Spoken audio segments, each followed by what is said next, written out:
তারেক জিয়া রহমানের কথা বলতেছি, উনি দেশ ছেড়ে চলে গেছেন, তাহলে কি উনি গুপ্ত? আপনার ওয়াইফকে চাকরি করতে দিলেন না, আপনি নারীর ক্ষমতায়ন চান? আমিরে জামাতের ওয়াইফ তো চাকরি করে,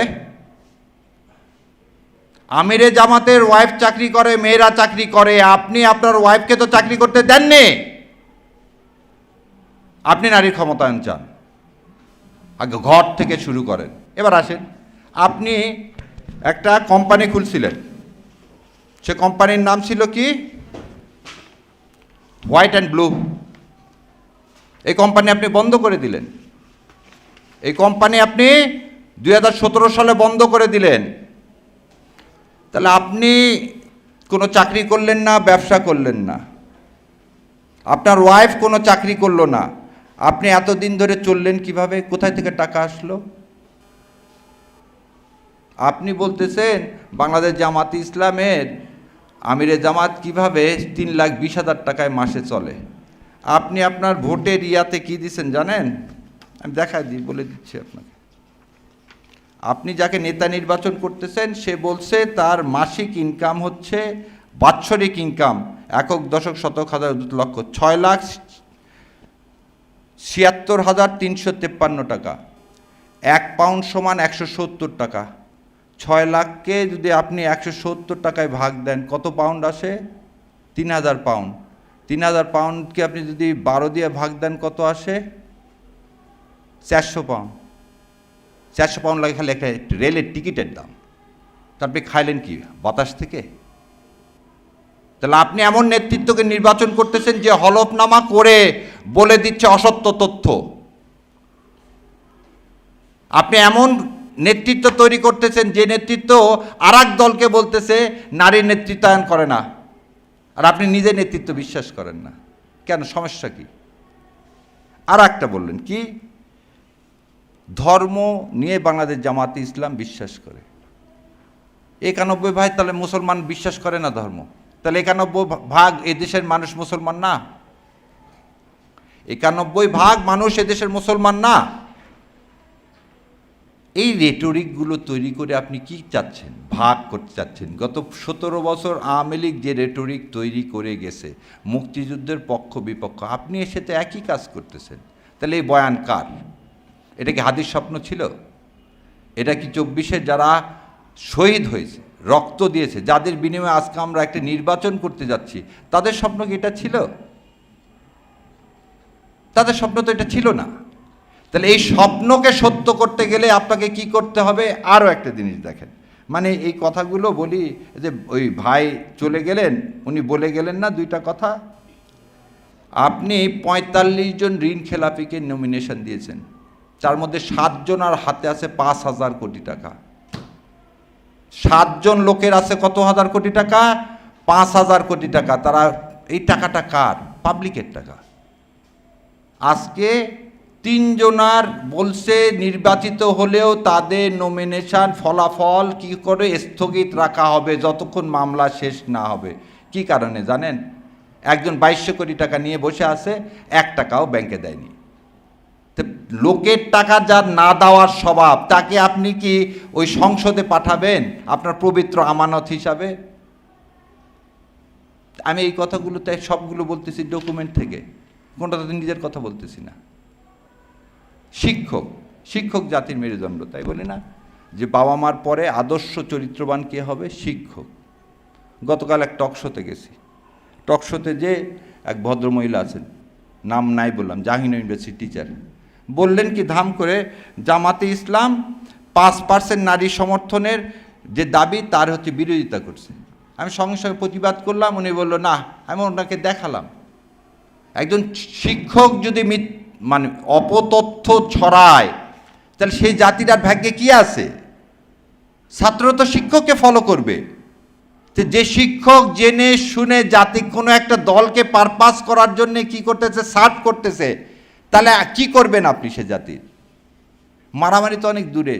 আমরা সবাই বললাম প্রেসিডেন্টকে সরাতে হবে, এই প্রেসিডেন্ট আওয়ামী লীগের প্রেতাত্মা। বিএনপি বললো না, সরানো যাবে না, কনস্টিটিউশন, এই যে কনস্টিটিউশন একটু আগে ভাই বললেন কনস্টিটিউশন। আমরা বলছি এই কনস্টিটিউশন ৭২-এর কনস্টিটিউশন, এই কনস্টিটিউশনের সাথে আমাদের কোনো সম্পর্ক নাই। একটা বিপ্লবের পরে এই কনস্টিটিউশন আমরা ছুঁড়ে ফেলে দিয়েছি। ওনারা কি বললেন, না কনস্টিটিউশন রাখতে হবে। আচ্ছা রাখো। আজকে যখন একটু আগে যে হ্যাক করা আর ফিশিং লিঙ্ক, দুইটার মধ্যে একটু পার্থক্য আছে। এটা হচ্ছে জ্ঞানীর হচ্ছে জ্ঞান পাপী।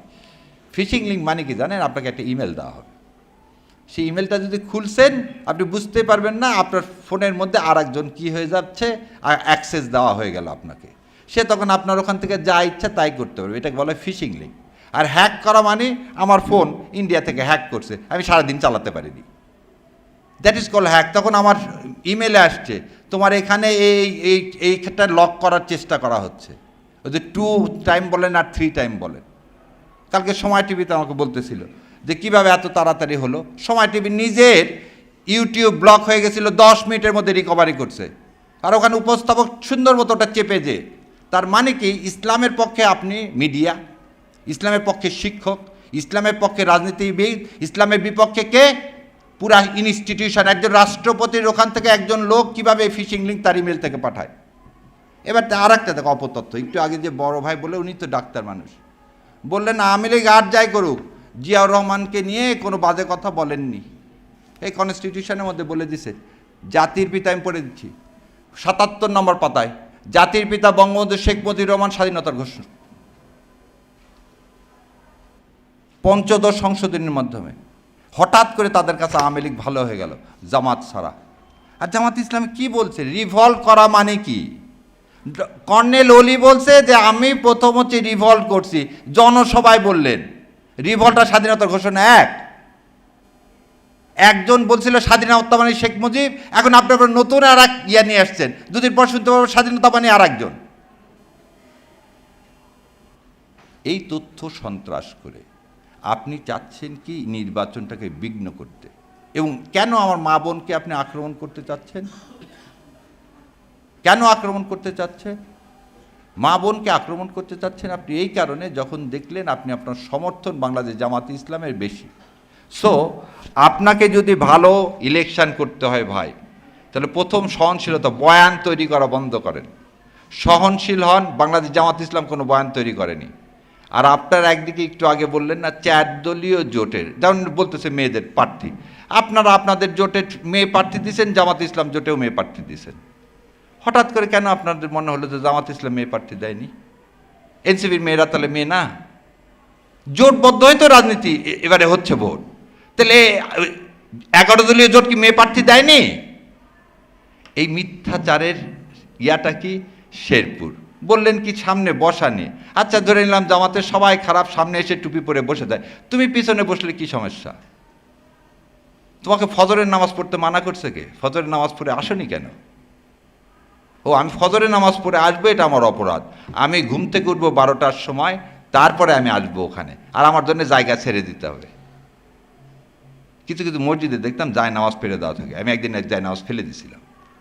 দয়া করে আল্লাহর ঘর দখল করেন না, কখন উনি আসবেন সেজন্য আগের থেকে ওইখানে জায়গা দখল করা হচ্ছে এসির মধ্যে। তো দয়া করে এই দখলের কাজগুলো বন্ধ করেন। আর এই দখলের কাজ যতক্ষণ করবেন ততক্ষণ কি করব, আমরা প্রতিবাদ করব, চিৎকার করব। এই দখলের কাজ ইন্ডিয়া করে যাচ্ছে আমার দেশটাকে দখল করার জন্য, এই দখল করতে দিব না।